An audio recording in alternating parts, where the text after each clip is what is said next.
Are we starting then? We're ready. All right, I'm gonna hit the start webinar too. Oh, I didn't have to.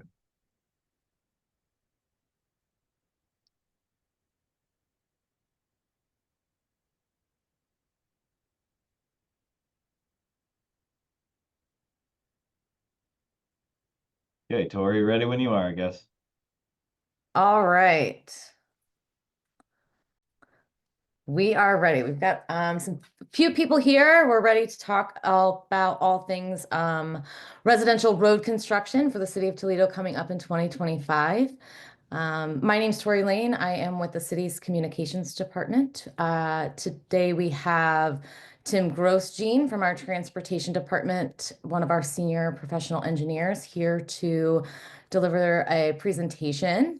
And then we've got Jeremy Michaelajczyk, our Director of Transportation, Stephanie Bartlett, our Commissioner of Traffic Management, and Cody Shellhammer, one of our professional engineers in the Transportation Department as well, all here to field questions in the Q&A at the end. So you're welcome to drop questions in the Q&A, and we will be ready and eager to answer them at the end. And without further ado, I'm going to turn it over to Tim, who is ready to tell you about how we select roads, the process that we go through, and then what we can expect during construction when it shows up on our street. All right, thanks, Tori. As you said, I am Tim Grosjean. I'm the Senior Professional Engineer in the roadway section of Engineering, Construction, and Management. So let's get right to it. Just wanted to show a couple things here. Toledo roads. Obviously, we have a lot of residential roads in the city. As you can see here, it makes up 50% of all of our streets. And just wanted to point out that you see the lane miles. Just want to explain that to you, that a lane mile is when you have a road that is 2 lanes or however many lanes. It has 1 lane is a mile. And so then if you have a residential road that has 2 lanes in it, a 1 mile of road is 2 lane miles. If you get to the bigger roads, like say Alasky Road, it has 5 lanes or something like that. So 1 mile would actually be 5 lanes. Just wanted to explain that to you.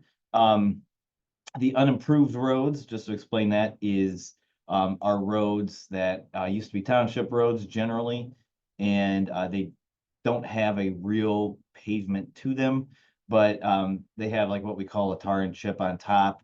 There's no curbs, there's really no drainage. They may or may not have swales or little mini ditches next to them. So we actually, with the vote a couple years ago, are able to change those unimproved roads into fully improved roads with curb and drainage. And so we're going to slowly try to hit those as we go along. For the residential roads program, as you can see, before we had the 1/4%, we were doing hardly any residential roads. And now, thanks to everyone that voted for it, we are looking at anywhere from 40 to 50 generally lane miles per year that we're able to take care of. So we have different treatment types that we use out there. The first one is patch and seal. That is the cheapest at this point, but essentially we will go through. The road isn't in really bad shape. It has some cracks. There might be a couple areas where the asphalt doesn't look very good. So we will have crews go in there and basically strip off some of the asphalt, make that area nice and smooth in the areas where it's pretty rough. And then we crack seal the all the cracks in the road, which basically keeps the water out of the road underneath, because that is what causes potholes. So that is a really important and effective thing to prevent potholes. Once those 2 things are done, we go through and put a slurry seal over top of it to seal it, kind of like what you would do with an asphalt driveway on your own. The next step is a resurfacing. That's if the road is a bit rougher and needs a full treatment. basically what we do there is grind out about, something like 3 inches of asphalt, depending on what's down there, and put it back. It will make the road nice and smooth. And it will last a while longer. However, we do not touch the curbs with this, and we do not replace any damaged sidewalk. We also don't do drive approaches to people's properties. The only thing that we do beyond the resurfacing is we will do the pedestrian curb wraps at the corners to make them compliance with ADA standards. After that, we have full depth reclamation. So what we are doing with full depth reclamation is basically recycling the pavement in place. You can only do this if you have asphalt and then stone underneath. If you have any brick or concrete in there, we really can't do it. So basically we have this giant machine that will run through and grind everything together. And then you go back and mix in some cement. It gives it a really nice hard base, and then you put new asphalt on top of it.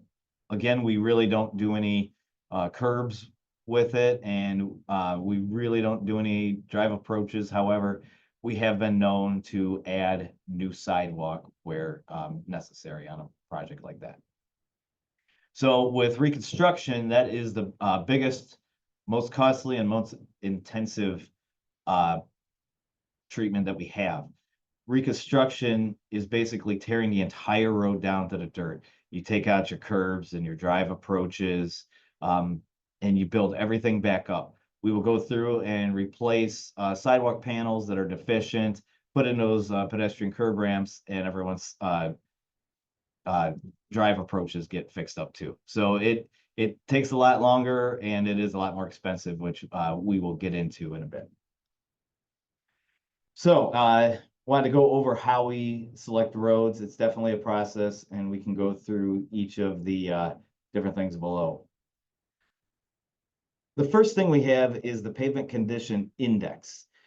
That is where we have a consultant drive all of our residential roads every 3 years and determine what their condition is. And the PCI essentially is from 0 to 100, 100 being a brand new road, it's the best. And then you have 0, which is almost undrivable.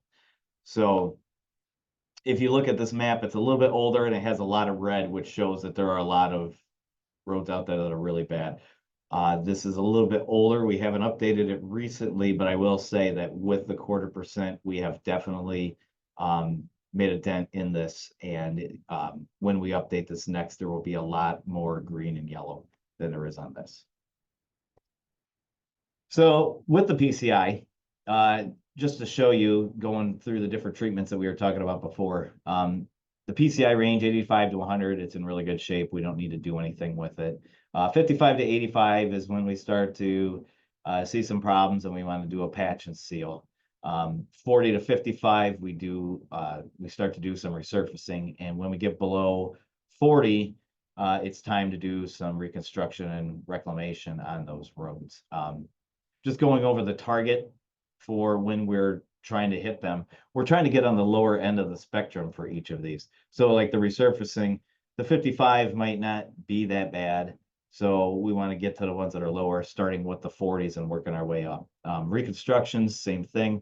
We want to get the ones that are on the lower end, because obviously those are the ones that are in the worst shape. So we try to target the ones that are 0 to 20. So now let's talk about the money and its limits and how we use it.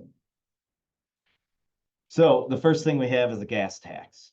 That is our division of road and bridge maintenance that uses the gas tax. They have the patch and seal program. They also go through and do the tens of thousands of potholes per year. They also sometimes have a crack seal program by itself, and then they also use that money to maintain their bridges. The 0.25% tax is the meat of our program. That is only on residential roads. So as you can see there, we use the resurfacing, the reclamation, and the reconstruction on that. I'd like to talk a little bit about the cost of each of those. So with the resurfacing, these things go up every year. So we have to recalculate how much money we're gonna have to spend on these things. For resurfacing, we're looking at about $360,000 per lane mile. So essentially on a 2-lane road, we're looking at 720,000 per mile. For reclamation, it gets a little more expensive. We're looking at 575,000 a lane mile. So 1.15 million per mile. It's still a little bit cheaper and a little but still effective. But the reconstruction, that's where we get into the big money. That one is, we're looking at 1.45 million per lane mile. So essentially 2.9 million a mile. So I wanted to talk about this because we need to express the importance of doing the resurfacings as opposed to all reconstructions. If we did all reconstructions on the worst roads, we would only get a couple miles per year because it's so costly. A resurfacing costs basically a fourth of what a reconstruction is, but it keeps those roads in good condition so that they don't fall into the reconstruction category. So to put it into perspective, if you choose to do one reconstruction instead of 4 resurfacings at the same cost as one reconstruction, those 4 resurfacings will eventually fall into the reconstruction category. So instead of having one road that's 2.9 million a mile, now you have 5 roads that are 2.9 million a mile. So that is why we want to focus on the resurfacing as much as we can. There are a lot of people that say, well, I don't understand why you're doing these roads. They're not that bad. This one's a lot worse. And that's what I'm trying to explain to you is why we have to do them. And, we're doing roads that look better than the reconstructions. So the next one is a capital improvement and grants. So we have to competitively apply for outside funding for our roads. The bigger roads, to be honest with you, we can't afford it.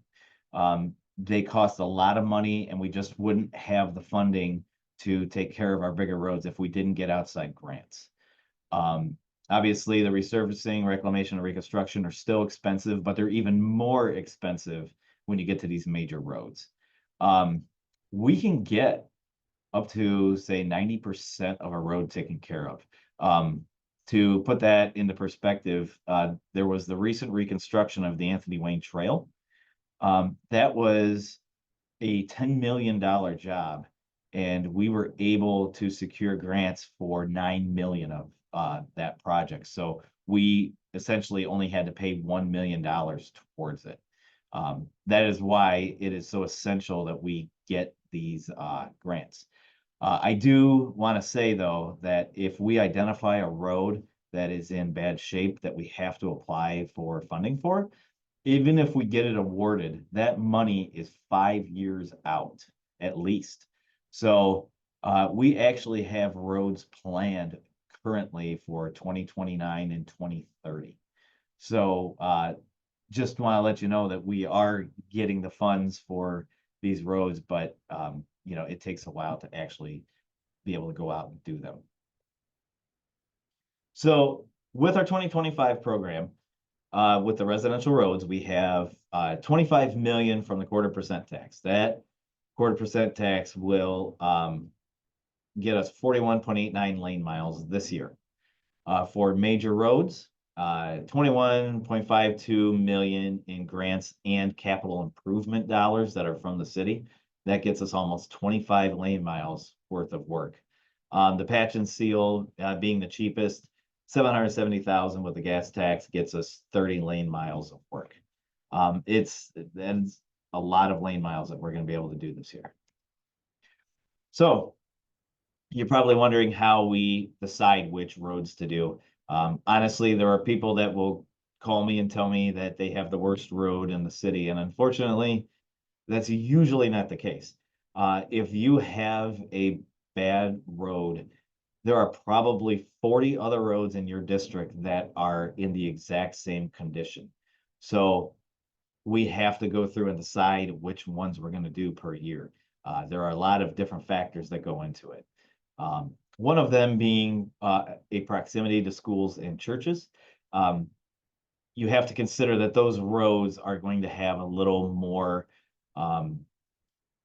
traffic than other residential roads, so they will deteriorate quicker. So we need to go in and hit those a little bit sooner.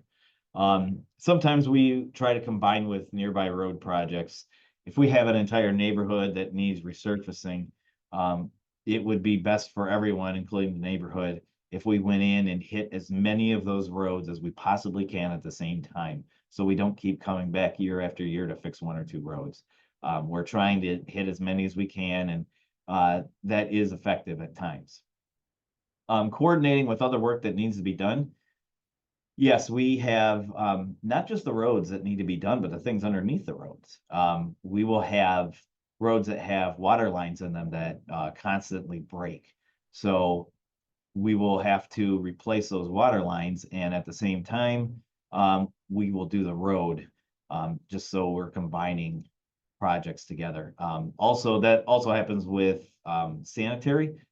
Sometimes sanitary is just the pipes are really old and they collapse. So those are really deep. So sometimes we combine those with the reconstruction to get everything done at once. We do also take resident feedback. When people call Engage Toledo and get service requests in, you know, we have to take those into consideration and see if there's something we can do to bump those up a little bit. Sometimes, yes, the squeaky wheel does get the grease. So we have to consider bumping things up on our radar if we have enough people on a road complaining about it. There's also an emphasis on safety and condition. You know, some of these roads that are just in really bad shape and people are driving really slow over them so they don't break axles or pop a tire. We have to think about those first. Unfortunately, when that happens, we have to also consider that once it's fixed, you know, a lot of people complain that their road becomes a runway and people are driving on it really fast. So there are other things we can do to kind of fix up the road and maybe put some traffic calming in there so it can slow people down. So we have to have those considerations in there as well. So going to the actual project list for 2025, there's a QR code right there that you can get to the website, or you can go to toledo.oh.gov/roads. And it will get you to our website and show all of our roads that are having work on them. So this is a screenshot of what it actually looks like. You can see that on the left side that it has a list of all of the roads that are getting done in alphabetical order, but you also have the roads all have a little flag that shows where the project is going to be. And when you zoom in, like the image on the right, it will show different color coding for what kind of work is being done. And if you click on it, it will show what the road is, how long it is, what the estimated cost is, and a start and end date. But I would like to point out that the start and end date, a lot of them are going to say April 1st to November 1st. Reason being is we have to package a lot of these roads together into one big project. Once a contractor gets that project, they have to determine what makes sense for them in terms of sequencing the roads. So, you know, they might see some in an area that there's a lot of them and they try to hit them all at the same time, and maybe they start in April on those. Or maybe there's a couple that are in another area and they are just going through and hitting all the roads, and maybe they don't get to them until September or October because they're not as intensive of a project and they can wait a little bit. So when you see the April to November, yes, it could be anywhere in there, but we do try to inform people when it's actually happening. We'll try to tell people in advance. So at this point, I would like to turn it over to Stephanie Bartlett, and she is going to talk about safety for all road users and traffic calming. Thanks, Tim. So we have a new traffic calming program with the city of Toledo. It follows the same petition process that we used for the previous speed hump petition that we had. So you can go to the website. The QR code is up here in the corner. And if you would like traffic calming on your street, we would just require you to collect 35% of signatures from your block or the area that you want traffic calming in. And then we would conduct a traffic study on your street that would include, collecting speeds and traffic volumes, looking at crash history, and then existing roadway geometry and other items along the street. If we deem that there is a problem, we will come up with a solution for you and send out a survey to everyone on your street to see if they are willing to accept a solution for the speeding traffic. So if you don't have traffic calming now, you can get it. It's a pretty easy process so far. Hopefully it doesn't come to that, but and then if you currently have speed humps on your street, they would be replaced with any construction that is happening.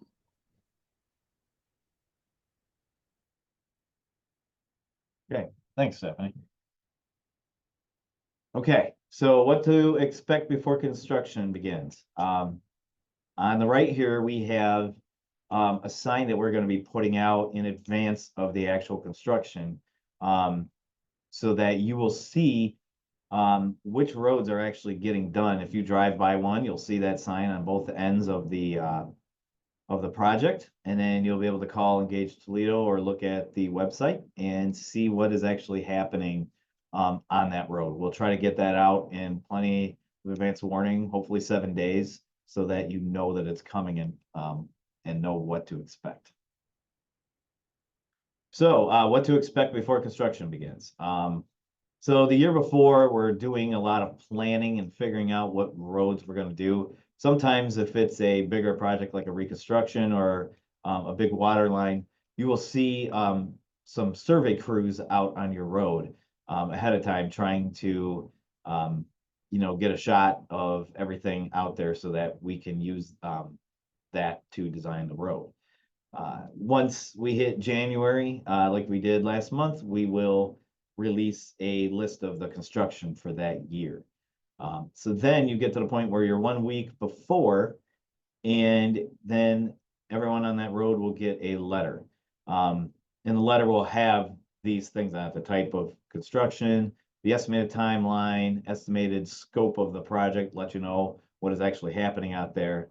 The project limits, it will tell you what the hours that the contractor is planning to be out there, and it will have ways to stay in touch with people. There will be contact information in there, so you can have any questions answered. So now we go kind of into the construction and what to expect during each of these. For the patch and seal, we kind of went over what goes on out there in terms of construction. So for the residents themselves, they just have to move any cars that are parked on the street and get them into either driveways or on a side street during construction hours. You will have limited access to the street during those hours, and there could be multiple days of closure for that, just until they get everything completed. For the resurfacing, we had, obviously, it's just the asphalt on top, and then any repairs to the base if they're necessary. Again, residents just need to move their cars off the street during the hours. They have to mark sprinkler heads to prevent damage, because the contractor has no idea whether they're out there or not. And if they're painted or marked in some way, they'll know that they can't dig in that area and damage them. Once the project is done, there may be some areas where we had to put new topsoil in, and they will put grass seed down. And at that point, they are not going to continuously water the grass. That will be up to the residents. And it is important to water that grass seed, because a lot of times if you don't, then weeds start to come up, and you just got to make sure that the grass itself is the thing that grows, not the weeds. So reclamation, we kind of went through what the process is for any of the for any of the reclamation construction. So same thing, residents move any cars off during the construction hours.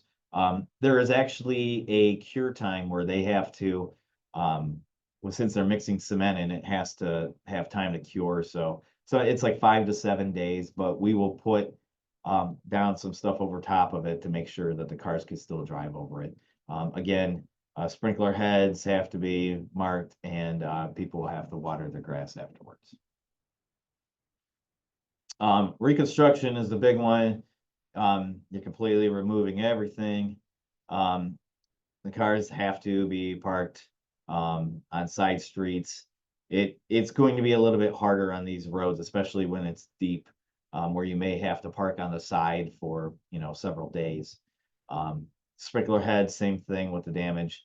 And then there are going to be bigger areas with reconstruction where the topsoil and seed is placed, and that you really have to pay attention and grass and have that watered every day.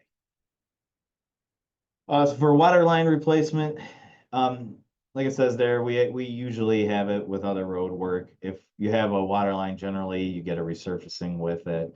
They're going to replace hydrants, valves, and water services with it. Again, you can't be parked on the street. Mark sprinkler heads, and then you're going to have to boil water after they tie in, and you will get information on that when it's time. So that's all I had for this. I was going to turn it back over to Tori. Thanks for listening. Thanks, Tim. So we have a few ways to stay in touch with us or to get information about what's happening with road construction throughout the city, throughout the whole season. We have a new Facebook page, City of Toledo Roads. So if you aren't familiar with that yet, you can follow us there. That's a good place to get updates on major road construction projects and any last minute closures for emergency work get posted there. Any lane closures or road closures, all of that gets posted there. And then we've got some educational content as well for traffic calming and our Vision Zero initiative. All of those things are on that roads page on Facebook. And then you can get updates for major roads projects. So we didn't talk about major roads in this, but we do have several major road projects this year as well.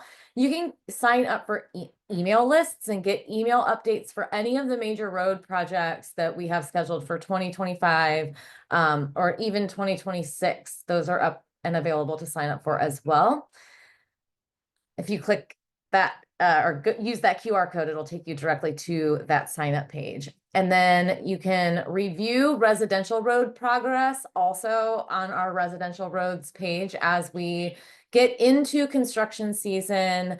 Any of the information that's going out to residents on the road will be also converted into web content so that if you're not on that road, but maybe live in the neighborhood, you'll be able to see that sign that says, hey, there's road construction coming up, and then get information about what that road construction project entails on our website.